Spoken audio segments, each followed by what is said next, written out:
आज के समय में टेक्नोलॉजी इतनी आगे बढ़ गई है कि हमारे काम पलक झपकते ही पूरे हो जाते हैं और यही सब करने का जज्बा हमारे देश हिंदुस्तान में भी है। हमारे देश ने भी दोस्तों बहुत तरक्की कर ली है और बहुत ज्यादा तरक्की अभी बाकी भी है। आपको हम बता दें, हमारा इंडिया इस वक्त एक गोल्डन एज पर है। अब आप सोच रहे होंगे ये गोल्डन एज क्या है।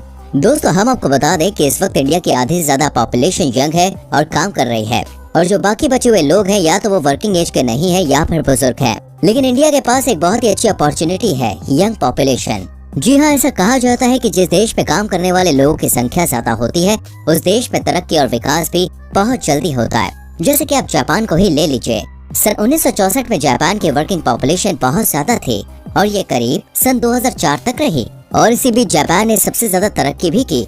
लेकिन धीरे धीरे इस कंट्री के यूथ वर्किंग पॉपुलेशन से हटकर बुढ़ापे की ओर आ गए और तब से ही जापान की जो विकास दर थी वो कम होती गई। इसलिए दोस्तों, आज से करीब 10 साल बाद यानी कि सन 2030 में इंडिया की यूथ की पॉपुलेशन सबसे ज्यादा ऊपर होगी और हमारा देश तरक्की कर रहा होगा। आइए जानते हैं क्या खास होने वाला है आने वाले टाइम में हमारे भारत में। Number 1, bullet train.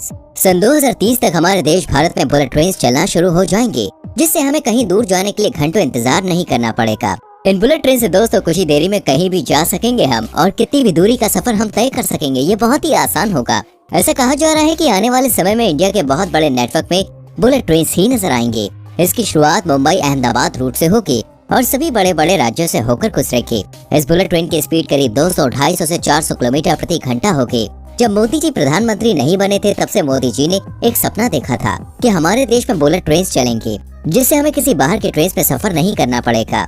इसी सपने को लेकर दोस्तों आज इस प्रोजेक्ट पर बहुत ही तेजी से काम किया जा रहा है, और अगर कोई प्राकृतिक आपदा नहीं आई तो मैं सच कह रहा हूँ 2030 में भारत में बुलेट ट्रेन चलती हुई दिखाई देंगी। Number 2, pod taxi. आज के भारत में दोस्तों कहीं पर भी सफर करना देखिए बहुत मुश्किल है, क्योंकि यहाँ की सड़कों पर इतना ट्रैफिक रहता है कि अगर 2 घंटे का रास्ता है तो वो ट्रैफिक की वजह से 4-5 घंटों में आराम से बदल जाता है, जिससे लोगों को बहुत ज्यादा परेशानी का सामना करना पड़ता है। इसलिए भारत सरकार ने ट्रैफिक की समस्या को देखते हुए इसके लिए एक उपाय खोजा है, और वो उपाय है पॉड टैक्सी। जी हाँ दोस्तों, सरकार ने कुछ समय पहले गुरुग्राम में पॉड टैक्सी शुरू करने का आदेश दिया। इस पॉड टैक्सी को बिना ड्राइवर के चलाया जाएगा और ये टैक्सी जमीन पर चलने के बजाय हवा में चलती हुई नजर आएगी, जिससे ना तो ट्रैफिक होगा और ना ही लोगों को कहीं जाने में किसी भी प्रकार की कोई परेशानी का सामना करना पड़ेगा। इस पॉड टैक्सी से पैसों की भी बचत होगी, क्योंकि इसमें ड्राइवर को भी पैसे नहीं देने पड़ेंगे, और ये प्रोजेक्ट लगता है 2030 तक भारत में आ जाएगा।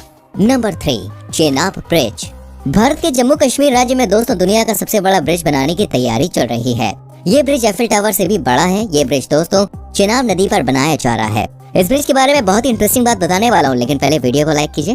कर दिया, थैंक यू। अच्छा देखिए दोस्तों, इसकी लंबाई करीब 315 मीटर होगी और ऊंचाई की बात करें तो वो होगी करीब 359 मीटर। इस ब्रिज को दोस्तों इतना पावरफुल बनाया जा रहा है कि ये किसी भी प्राकृतिक आपदा को भी झेल सकता है। साथ ही इस ब्रिज को आतंकवादियों और हमलों से बचाने की भी पूरी सेफ्टी की गई है। इस पर ट्रेन की पटरियां बिछाई जाएंगी। अगर इस पर ट्रेन 100 किलोमीटर प्रति घंटे की स्पीड से आएगी तो भी इस ब्रिज पर कोई फर्क नहीं पड़ेगा, क्योंकि दोस्तों सरकार ने इस ब्रिज को काफी मजबूत बनवाया है। हम आपको बता दें दोस्तों, इस ब्रिज को बनाने में करीब 190 मिलियन डॉलर का खर्चा आएगा, यानी कि भारतीय रुपयों में बात करें तो ये होगा करीब 1486 करोड़। वैसे तो इस प्रोजेक्ट को बनाने में 10 साल लग चुके हैं, लेकिन ये ब्रिज इतना बड़ा है कि अभी भी इसमें और टाइम लग जाएगा, लेकिन 2030 तक हमें यह ब्रिज देखने को मिल जाएगा। Number 4, Delhi Mumbai expressway.